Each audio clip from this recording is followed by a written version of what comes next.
আল্লাহর দেওয়া নির্দেশ মোতাবেক 12টি মাসের মধ্যে 4টি মাসকে যে সম্মানিত ঘোষণা করেছেন আল্লাহ, তন্মধ্যে একটি মাসের নাম হচ্ছে মুহররম। কয়টি মাসকে আল্লাহ সম্মানিত করেছেন? মাশাআল্লাহ। কয়টি মাস?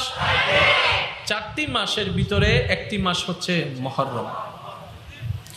এই সেই মাস যে মাসে একদিন এই স্বাদের সুন্দর পৃথিবী ধ্বংস হয়ে যাবে। এই মাসের ভিতরে সেই তারিখটা আছে যে তারিখে একদিন কিয়ামতের ঘন্টি বেজে উঠবে। এই সেই মাস যে মাসের মধ্যে পৃথিবীর অলৌকিক অলৌকিক ঘটনা ঘটেছে, যে মাসে, সেটার নাম মুহররমুল হারাম। বললেন সুবহানাল্লাহ। কয় সেকেন্ড লাগলো? সেকেন্ড কেউ যদি ভাগ করা হয় যেটা দাঁড়ায় সেটাকে বলা হয় ন্যানো সেকেন্ড। কি সেকেন্ড? Nano second. হয়তো সুবহানাল্লাহ শব্দটা উচ্চারণ করতে ন্যানো সেকেন্ডও প্রয়োজন হয়নি, কিন্তু আপনার আমার আল্লাহ আমাদের প্রতি এত দয়াবান, নবী রাহমাতুল লিল আলামিনের উম্মত হিসাবে আপনাকে আমাকে কবুল করে এত সর্বোচ্চ সর্বোচ্চ সম্মানের আসীন করেছেন আমাদেরকে। রসুলের কোন উম্মত যদি একবার সুবহানাল্লাহ বলে, একবার আলহামদুলিল্লাহ বলে, একবার লা ইলাহা ইল্লাল্লাহ বলে, একবার আল্লাহু আকবার বলে, আমার আল্লাহ ওই বান্দার ওই জিকিরের কারণে জান্নাতের মধ্যে একটা গাছ রোপণ করে দেন। সুবহানাল্লাহ। একটু জিনিসটা হাদিসকে সামনে রেখে বাস্তবতাকে বোঝার চেষ্টা করি। আমার মুখে মুখে বলবেন সুবহানাল্লাহ, আলহামদুলিল্লাহ, লা ইলাহা ইল্লাল্লাহ, আল্লাহু আকবার। কয়টা বললাম? 4টা গাছ। তো যে চায় যার বাগানে গাছ বেশি থাকুক সে সুবহানাল্লাহ বলুক। যত বলবেন সুবহানাল্লাহ জান্নাতে গাছ রোপণ হবে, যত বলবেন সুবহানাল্লাহ নেকির পাল্লা ভারী হবে। আর যদি আপনার সারা জীবনের বলা একটা সুবহানাল্লাহ যদি কবুল হয়ে যায়, তামলাউল মিজান, হাসরের মিজান অর্ধেক পরিপূর্ণ করে দেবে। কবুল হলে কবুল, আর আমরা আশাবাদী আল্লাহ কবুল করবেন। এটা আমাদের আশা আছে না নাই? আসেন, যাদের শিকার আগ্রহ আছে আমি আপনাদের একটু মনোযোগ নিব। পৃথিবীর বুকে যতগুলা ধর্ম আছে বর্তমানে প্রায় 3000-এর উপর ধর্ম আছে। কয় হাজার? আমরা মুষ্টিময় জানি 4-5টা, কিন্তু গবেষণায় বলে 3000-এর উপরে ধর্ম আছে। কিন্তু আপনার আমার ভাগ্য কি জানেন? পৃথিবীর বুকে সর্বদিকে বিবেচনা করে সবচাইতে যেটা স্ট্যান্ডার্ড ধর্ম বিবেচিত হয়েছে, এটার নাম হচ্ছে ইন্নাদ-দীনা ইনদাল্লাহিল ইসলাম। ভাগ্যক্রমে এটা আমরা পাইছি। এখানে একটু কিছু আমাদের ক্লিয়ার হওয়ার দরকার আছে। আল্লাহ আমাদের নয়, আল্লাহ সবার। কোরআন আমাদের নয়, কোরআন সবার। নবী রাহমাতুল লিল আলামিন আমাদের নয়, শুধু সবার। এখন একজন বলে হুজুর এটা কি বললেন, সবার মানি তো তারা পড়ে না কেন কোরআন? আমি বলি ভাই পুরাটা তো শেষ করতে দেন। কোরআন সবার, ইসলাম সবার, আল্লাহ সবার, নবী রাহমাতুল লিল আলামিন সবার। তা আমরা স্পেশাল হলাম কিভাবে? তারা গ্রহণকারী হয় নাই, আমরা গ্রহণকারী হয়েছে। আল্লাহ কার? জোরে বলেন না আল্লাহ কার? এবার আসেন, মনে করেন এটা কোরআন। এই কোরআনের মধ্যে যা কিছু আছে শুরু থেকে শেষ সবকিছু মানুষের অকল্যাণের জন্য না কল্যাণের জন্য? এবার কোরআনের কোন আদেশ যদি বিধর্মী পালন করে তার কল্যাণ হবে কি হবে না? জোরে বলেন না। যেমন একদম শর্টকাট একটা আপনাদেরকে বলি, তৃষ্ণা লাগলে কি খেতে হয় ভাইয়েরা? পানি খেতে হয়। তো পানি যেরকম খেতে হয়, খাওয়ারও তো কিছু সিস্টেম আচ্ছা। এবার আমি প্রশ্ন করবো, আপনার উত্তর দিবেন। বসে খাওয়া সুন্নত না দাঁড়িয়ে খাওয়া? তাহলে সুন্নতটা কি অন্য ধর্মের না ইসলাম ধর্মের? ইসলাম ধর্মের মধ্যে কি নিয়ম? বসে না দাঁড়াইয়ে? বসে খাইলে সুন্নত, এটা আমরা সবাই জানি। কিন্তু বর্তমান বিজ্ঞান বলে পানি দাঁড়িয়ে খাওয়ার চাইতে বসে খাওয়া উত্তম। এতে কিডনি ভালো থাকে, ডাক্তার বলছে দাঁড়িয়ে পানি খেও না, বসে খাও। ডাক্তার মশাই কোন সালে বলছেন? বলে যে 2022 সালে। আপনাদের গবেষণা কখন?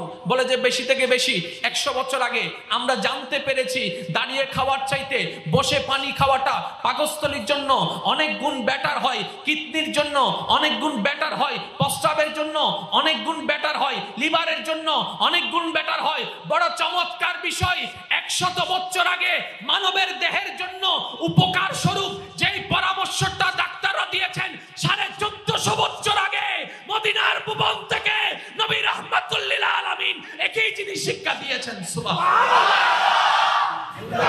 এবার আমার সাথে সাথে বলবেন, এই পানিটা বসে খেলে আব্দুল কাদেরের জন্য, আব্দুল কাদেরের জন্য কল্যাণ। আব্দুল কাদেরের জন্য জোরে বলেন, আব্দুল কাদেরের জন্য, মঈনুদ্দিনের জন্য, আব্দুল সালামের জন্য, আরো জোরে বলেন, আব্দুর রহিমের জন্য, জাবেরের জন্য, জুবাইরের জন্য, মঈনের জন্য, তারপরে আপনার রহিমের জন্য, আব্দুল কাদের জিলানির জন্য, মঈনুদ্দিন চিশতির জন্য, সাদ্দামের জন্য, বশিরের জন্য, রোবেলের জন্য। আরেকটু জোরে বলেন না, আরেকটু জোরে বলেন না। কাদেরের জন্য, রহিমের জন্য, আব্দুল মুনাফের জন্য, আব্দুল মালিকের জন্য, রনশীতের জন্য। লাস্টের নাম জিয়েন হই না আর গান নতো কিন্তু হই দি কল্যাণ মানে কল্যাণ। তাহলে কোরআনের বিধান যে মানবে সে যে ধর্মেরই হোক কল্যাণ, নবীর সুন্নাত যে পালন করবে যে ধর্মেরই হোক কল্যাণ।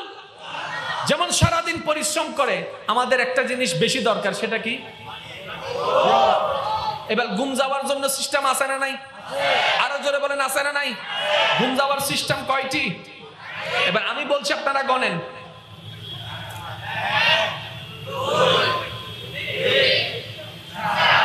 এ সাইসারা আর আসা না হনমিককে জোরে বলেন না, সাইসারা কোন সিস্টেম আছে? এবার আপনি বিজ্ঞানকে প্রশ্ন করেন, ডাক্তারকে প্রশ্ন করেন, কোন স্টাইলে ঘুমাইলে আমার দেহের জন্য ভালো হবে? ডাক্তার বলবে সবচেয়ে উত্তম হচ্ছে ডান কাত হয়ে ঘুমানো। ডাক্তার সবসময় ডান কাত হয়ে ঘুমাইলে তো ব্যথা করবে, বলে যে বাম কাত হয়েও ঘুমাইতে পারবা, কোনো সমস্যা? তো ডাক্তার এই দুই কাত আর কোনো কাজ নাই, বলে যে সোজা হয়েও ঘুমাইতে পারবা। তো ডাক্তার 4টা স্টাইলের মধ্যে 3টা তো বললেন উত্তম, আরেকটার কথা বলে কি? ডাক্তার বলে যে এভাবে ঘুমাইও না, হার্টের জন্য প্রবলেম হবে, উপর হয়ে ঘুমানো। বিজ্ঞান বলে যে স্টাইলে ঘুমানোটাও কল্যাণ, নবী রাহমাতুল লিল আলামিনকে দিয়ে রব্বে কারীম 1450 বছর আগে জানাই দিয়েছেন। সুবহানাল্লাহ। তাহলে এইভাবে ঘুমাইলে মুসলমানের জন্য অকল্যাণ, মুসলমানের জন্য, বিধর্মীর জন্য। ডান কাত হয়ে ঘুমাইলে মুসলমানের জন্য, বিধর্মীর জন্য। তাহলে আল্লাহ বোম মারি দিন দা বাসি ছোট হইলে আর কেন জোরে? আল্লাহ, ধর্ম, কোরআন, হাদিস, নবী রাহমাতুল লিল আলামিন, নবী রাহমাতুল লিল আলামিন তারা গ্রহণকারী হয় নাই, আমরা ভাগ্যক্রমে গ্রহণকারী হয়েছি। এই পার্থক্য শুধু এতটুকুর মধ্যে। আল্লাহুম্মা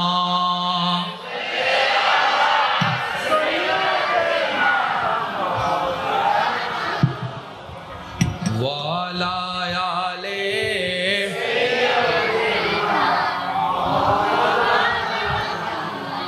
ज़मीं मैली नहीं होती, ज़मन मैला नहीं होता। सुभान अल्लाह, और जोर से कहो ना यार सुभान अल्लाह।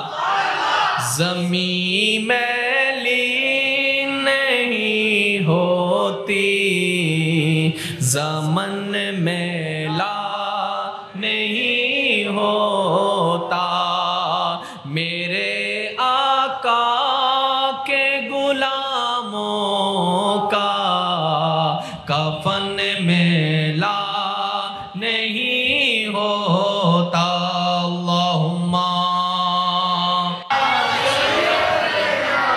मौलाना मुहम्मद वाला आले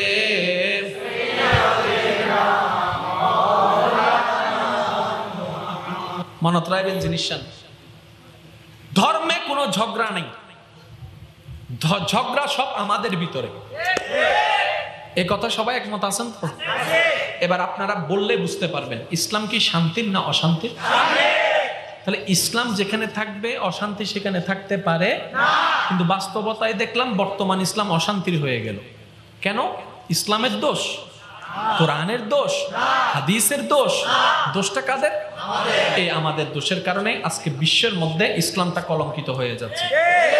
মনে রাখবেন, মতানৈক্য ছিল, মতানৈক্য আছে, মতানৈক্য থাকবে। মতের অমিল ছিল, আছে, থাকবে। আরে আপনারা এক মায়ের পেটের দুই ভাইয়ের তো একমত মিল নাই।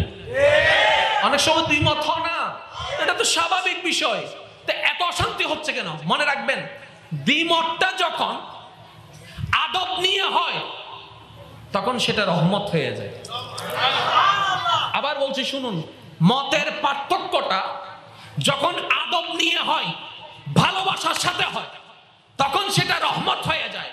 আর যদি আদব না থাকে, নিজেও ধ্বংস হবে, এলাকার মানুষকেও ধ্বংস করবে, ইসলামটাকেও ধ্বংস করে ফেলবে। আমরা আদব নিয়ে তর্ক করতে জানি না, আমরা আদব নিয়ে কি করতে জানি না। যেমন আগের যুগে মানুষের ভিতরে দ্বিমত ছিল, আগের যুগের আলেমদের ভিতরে দ্বিমত ছিল, কিন্তু ওনারা কখনো কারোর সাথে বেয়াদবি করে নাই। উনি এসে বলে যে হুজুর আপনি বলেন না, আপনি শুরু করেন। বড় বলতেছে ছোটকে, না না তুমি শুরু করো। ছোট বলতেছে, না হুজুর আপনার সামনে আমি কেমনে শুরু করব, আপনি শুরু করেন না। বড় বলে যে না না সবসময় কি আমরা শুরু করব, তোমরা ছোটরা এখন থেকে শুরু করো। এইভাবে আদবের মহাব্বত ছিল। আমার দিকে একটু তাকান, আপনারা সবাই আমাকে দেখতে পাচ্ছেন তো? বলেন না, দেখতে পাচ্ছেন? কি দিয়ে দেখছেন? চোখটা কোথায়? একটু ধরেন, চোখটা ধরেন, ধরেন না যখন। আচ্ছা, আপনি আঙ্গুলটা আমি জিজ্ঞেস করার পরে আপনি বললেন চোখের কথা। যদিও যখন জিজ্ঞেস করলাম চোখটা কোথায়, আপনারা সবাই চোখটা ধরলেন। কোন জায়গায় ধরছেন? এবার আজকে গিয়ে ঘরের ভিতরে একটু চোখটা দেখেন তো, আপনি আসলে কোন দিক দিয়ে দেখেন। চোখের ভিতরে দেখেন পুরো একটা সাদা অংশ, এটা দিয়ে কিন্তু আমরা দেখি না। আজকে গিয়ে ঘরের মধ্যে ক্লোজ করে ছবি তুলে একটা দেখবেন, কিংবা গুগল থেকে একটা ছবি নামায় দেখবেন, এই সাদা কভার, সাদা কভারের ভিতরে একটা কালো কভার, কালো কভারের ভিতরে আরো দুইটা স্তর আছে। ঠিক মাঝখান দিয়ে, এই মাঝখানটা হচ্ছে সুইয়ের মতো। মাঝখানটা কিসের মতো? সুইয়ের মতো একটা ক্যামেরা রব্বে কারীম ফিট করে দিয়েছেন। এত বড় চোখের সামনে ওই সুইটাকে বোঝা যায় না। একদম আরো সহজ করে বললে বুঝবেন, মাঝে মধ্যে ডাক্তারের কাছে গেলে ডাক্তারে যখন এগুলো চেক করে, হঠাৎ করে একটা জিনিস করে,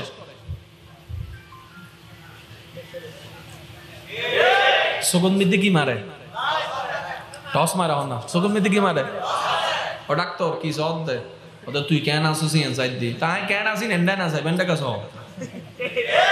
তো ডাক্তার বলে তোমার এখানের সাথে এখানের একটা কানেকশন আছে। জোরে বলেন, এখানের সাথে এখানে একটা কানেকশন আছে। ওই কানেকশনটা হচ্ছে ঠিক মণি, মাঝখানে যেটা রাজমণি বলা হয় এটা। এবার একটু খেয়াল করুন, আপনি সামনে দেখছেন, ডানে দেখছেন, বামে দেখছেন, উপরে দেখছেন, নিচে দেখছেন, মানুষ দেখছেন, কত কিছু দেখছেন, ছোট্ট একটা ছিদ্র দিয়ে পুরা জিনিসটা আল্লাহ ব্যবহার করতে দেয় নাই। সামান্য ছোট্ট একটা ছিদ্র দিয়ে আল্লাহ আপনাকে পুরা পৃথিবী দেখাই দিচ্ছে, পুরা পৃথিবী দেখাই দিচ্ছে, পুরা পাহাড় দেখাই দিচ্ছে, পুরা সাগর দেখাই দিচ্ছে, মার চেহারা দেখাই দিচ্ছে, সাদা কোনটা দেখাই দিচ্ছে, কালো কোনটা দেখাই দিচ্ছে, লাল কোনটা দেখাই দিচ্ছে।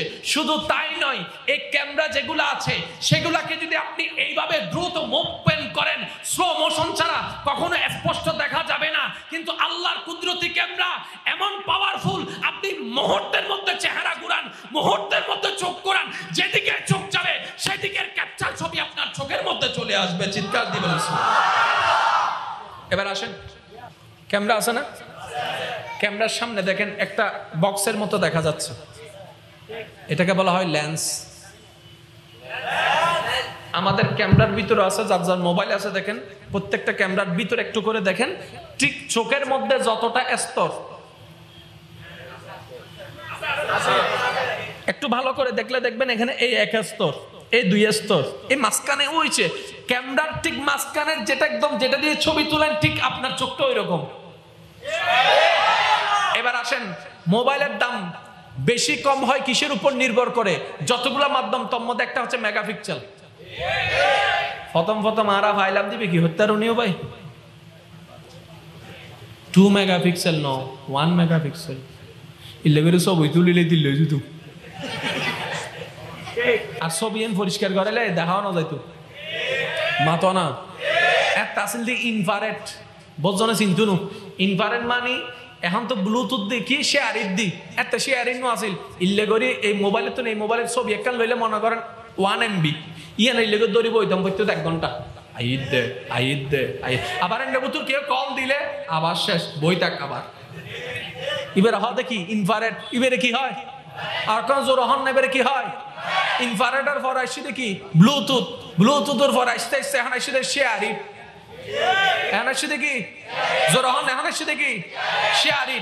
তাহলে মোবাইল যতগুলো জিনিসের মধ্যে দামি হয় তার মধ্যে একটা জিনিসকে মূল্যায়ন করা হয় সেটা হচ্ছে ক্যামেরা মেগাপিক্সেল। আইফোনের দাম এত বেশি কেন? ক্যামেরা রেজুলেশনের কারণে, মেগাপিক্সেলের কারণে। তা আইফোন যেটা 13 আসছে এটার মেগাপিক্সেল কত বর্তমানে? 36, 37, 38, বেশি 128, 48। আপনার চোখের মধ্যে আল্লাহ যে লেন্স ব্যবহার করেছেন সেটা 500 মেগাপিক্সেলের চাইতেও বেশি। প্রত্যেকটা মানুষের এখনো পর্যন্ত মার্কেটে 500 মেগাপিক্সেলের কোনো লেন্স আসেনি।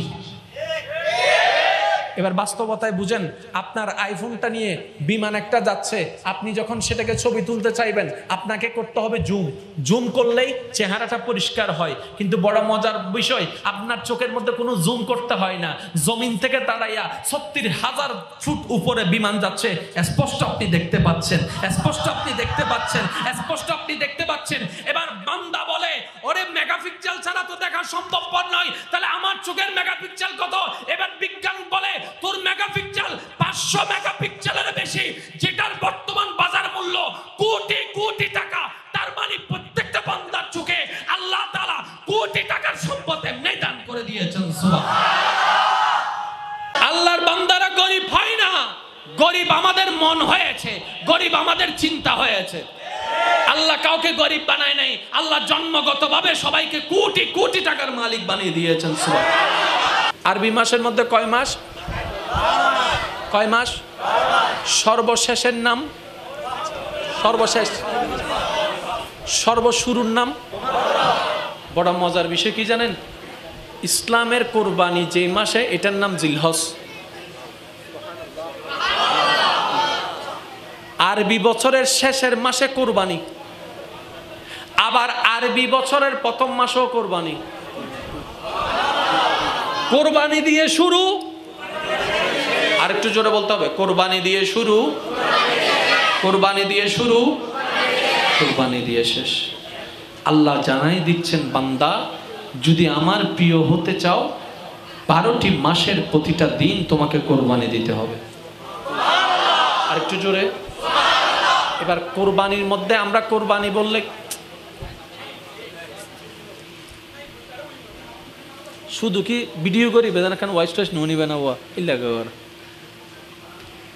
কোরবানি মানে আমাদের যখন কোরবানি শব্দটা মাথায় আসে আমাদের মনে যেটা চলে আসে, জোর হন না, এটা কোরবানি নয়। শুধু আপনি রাস্তা দিয়ে হেঁটে যাচ্ছেন, একটা সুন্দর মেয়ে দেখেছেন প্রথম দেখায়, এবার আপনি চোখ সরাই ফেললেন, এবার আপনার মন বলছে দেখ দেখ দেখ দেখ দেখ, আপনি বললেন যে কিয়ামত হোক দেখবো না, এটাও কোরবানি। আর একটু জোরে বলেন না। আপনার কাছে মাত্র 50টা টাকা আছে, একজন অসহায় মানুষ আপনার রবের নাম দিয়ে আপনাকে বলল আল্লাহর ওয়াস্তে আমাকে কিছু সাহায্য করুন, আমি খেতে পারি নাই। সত্য বলুক মিথ্যা বলুক সে জানে, তার রব জানে, আপনার দেখার বিষয় নয়। 50 থেকে আপনি খুশি মনে 30 দান করে দিয়েছেন, এটাও কোরবানি। আরেকটু জোরে। ছোট ভাই আপনার সাথে বেয়াদবি করছে, আপনার মারার রাগ করার ক্ষমতা আছে, আপনি রাগটাকে হজম করে ফেললেন, এটাও কোরবানির অংশ। আপনাকে কেউ কষ্ট দিয়েছে, আপনার জবান আছে, যা মন চায় তা উত্তর দিতে পারেন, কিন্তু আপনি উত্তর দিলেন না, সে জবানকে কন্ট্রোল করে ফেললেন, এটাও কোরবানির অংশ। আরে আল্লাহর বান্দাদের জন্য জান্নাতকে আল্লাহ এত সহজ করে দিয়েছেন। রব বলে কোরবানি আমার কাছে বড় পছন্দ। এবার গরিব যারা আছে তারা বলে আল্লাহ বিত্তবানে না কোরবানি দিতে পারবে, আমাদের তো ধন সম্পদ নাই। রব্বে কারীম বলে কোরবানি মানে এটা নয় যে গরু জবে করবা, কোরবানি মানে এটা নয় যে ছাগল জবে করবা। বান্দারে তোমার জবানকে হেফাজত করো, কোরবানি হয়ে যাবে। চোখকে হেফাজত করো, কোরবানি হয়ে যাবে। হাতকে হেফাজত করো, কোরবানি হয়ে যাবে। মনটাকে তুমি হেফাজত করো, সেটাও কোরবানি হয়ে যাবে। আর একটু জোরে বলেন। এবার বলেন কোরবানি কঠিন না সহজ? আর একটু জোরে বলেন। আপনারা যে এখানে বসে আছেন এটাও কোরবানি। একজন হদ্দুজুরি বাবার কেন আয় তো নো বুঝি আহাত দি মাহফিল নইলে এতক্ষণ কেন করতে অত সাত দোয়ানাত বই টিভি চাই চাই আরে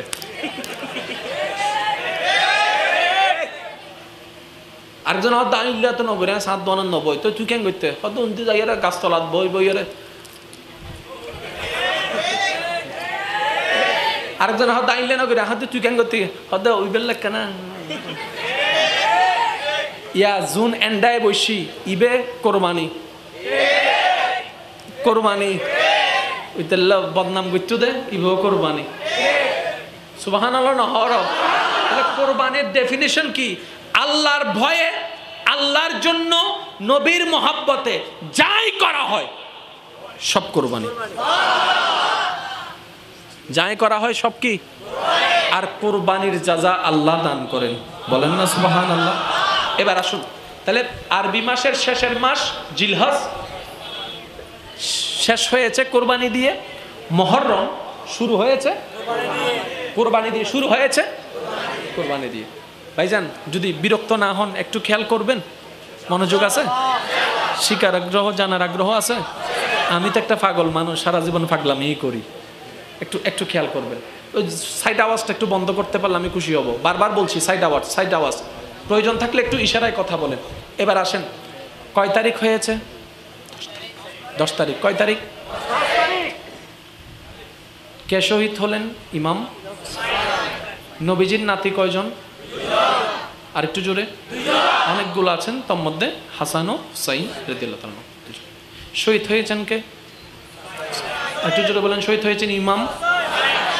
ইমাম হাসান শহীদ কারবালায়। কেন? ইমাম হোসেন কেন হলেন? ইমাম হাসান কেন নয়? ইমাম হাসানও তো হতে পারতেন, কিন্তু কারবালার ময়দানের কাহিনী ইমাম হাসানকে নিয়ে নয়, ইমাম হোসেনকে নিয়ে। জোর সে কহো না ইয়ার সুবহানাল্লাহ, ও জোর সে কহো সুবহানাল্লাহ। কারবালার ময়দানের ঘটনা ইমাম হুসাইন, হাসান নয়, কিন্তু ইমাম হাসানও শহীদ, হোসাইনও শহীদ, হাসানও শহীদ। হোসাইনের শহীদের রং ভিন্ন, হাসানের শহীদের রং ভিন্ন। এবার আসুন, মনে রাখবেন একটা কথা আমি প্রায় সময় বলি, আজকেও বলছি, আল্লাহর ওয়াস্তে এই কথাটা মনের মধ্যে বসায় নেন। আমাদের রবের প্রতিটা কাজের মধ্যে কোনো না কোনো কারণ থাকেই থাকে। আমাদের রবের প্রত্যেকটা আদেশ নিষেধের মধ্যে কোনো না কোনো কারণ থাকেই থাকে। আর আমাদের রবের প্রতিটা আদেশ নিষেধের মধ্যে কল্যাণ আছেই আছে, আছেই আছে, আছেই আছে। অকল্যাণ বলতে কোনো শব্দ, অকল্যাণ সব আমরা তৈরি করি, রব অকল্যাণ দেয় না। এবার আসেন, রসুলের লাগতে জিগার নূরে নজর ইমাম হাসান। সুবহানাল্লাহ হয় না? আর একটু জোরে। রসুলের লাগতে জিগার নূরে নজর মা ফাতেমার নয়নমণি ইমাম হুসাইন। ওলামায়ে কেরামের জবানে আপনারা শুনেছেন বারবার, শুধু আমি একটু স্মরণ করাই দিচ্ছি। আপনারা এখানে যারা আছেন, জীবনের কথাগুলো শুনে থাকলে হ্যাঁ বলবেন, না থাকলে না বলবেন। কোন একটা বাচ্চা যখন দুনিয়াতে আসে, প্রথমে চেহারা যখন আমরা দেখি, দেখার পরে একজনে এসে বলে ইটা তো নানারা গোষ্ঠীর নানা, ইটা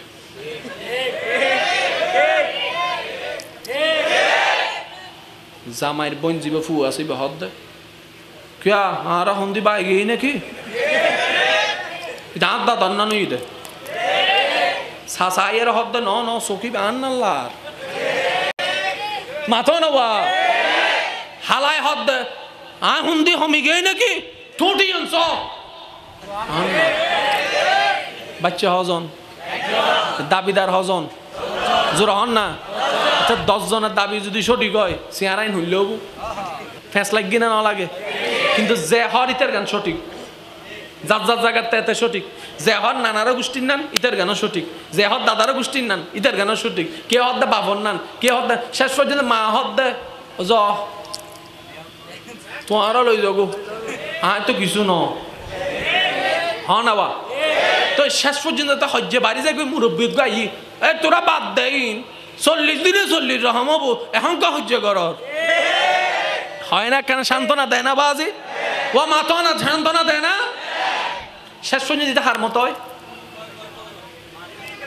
ইতিতের মতো ইতাহার মতো ইতার মতো, কিন্তু কে কে হতে বার সাগা আছে, কে হতে দাদার সাগা আছে, আবার আরোগ্য হয় সিরিঙ্গা হতা অবু কিতিতে দাদারা হারিয়ে সিদে গোড়া। এবার দাদা ছবি এনরা হইতে ছবি এনরা হ যদি হাড়িয়ের মিলি যাইতগু তাহলে দাদা হুন না নাতি হুন তো চিনা না যাইতো, নাতিরে নাতির মতো চিনা যার, দাদারা দাদার মতো চিনা যার। তাহলে এবেলা কেন বুঝন আর যদি দাদার মতো হয়, নানার মতো হয়, মার মতো হয়, হালার মতো হয়, ইমাম হাসান কেন জোরে জোরে হন না সুবহানাল্লাহ। ইমাম হাসান, ইমাম হুসাইন নবীজির নয়নের মণি, লাগতে জিগার, নবী রহমতুল্লিল আলামিনের চেহারা মোবারকের অবকাঠামো এতই সুন্দর, এতই সুন্দর, এতই সুন্দর, যেটার ছায়া পেয়েছেন ইমাম হাসান। নবীর কদম মোবারকের ছায়া পেয়েছেন ইমাম হুসাইন।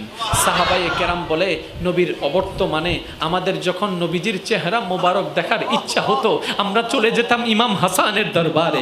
ইমাম হাসানের দরবারে নবীর চেহারার মতো তো কোনো চেহারা নাই, লা মিসলা কোনো চেহারা নাই, জিসকা কোই সানি নেহি वो নবী হামারা है, মুস্তাফা কে আজমত কা হদ হি না কিনারা है। আমার নবী মুস্তাফার মতো তো কোনো দ্বিতীয় চোখ নাই, কোনো দ্বিতীয় নাক নাই, দ্বিতীয় কোনো কান নাই, দ্বিতীয় কোনো ঠোঁট নাই, দ্বিতীয় কোনো রং নাই, দ্বিতীয় কোনো চুল নাই। আরে নবীর মতো তো কেউ আল্লাহ বানায় নাই, কিন্তু ইমাম হাসানকে দেখলে নবীর চেহারায় অবয়বের মধ্যে কোনো মিল খুঁজে পাওয়া যায়। একটু মনে হয় যে নবীর চেহারাটা দেখছি, মনটা শান্ত হয়। কিন্তু যখন কদম চুমা খাওয়ার ইচ্ছা হয় তখন আমরা ইমাম হুসাইনের দরবারে চলে যাই। ওলামায়ে কেরামের জবানে বারবার শুনেছেন, শুধু স্মরণ করাই দিচ্ছি, ইমাম হাসানের অবয়বের মধ্যে কোমর থেকে চুল মুবারক পর্যন্ত যে অবকাঠামো ছিল এটা নবীজির রহমাতুল্লিল আলামিনের সাদৃশ্য ছিল।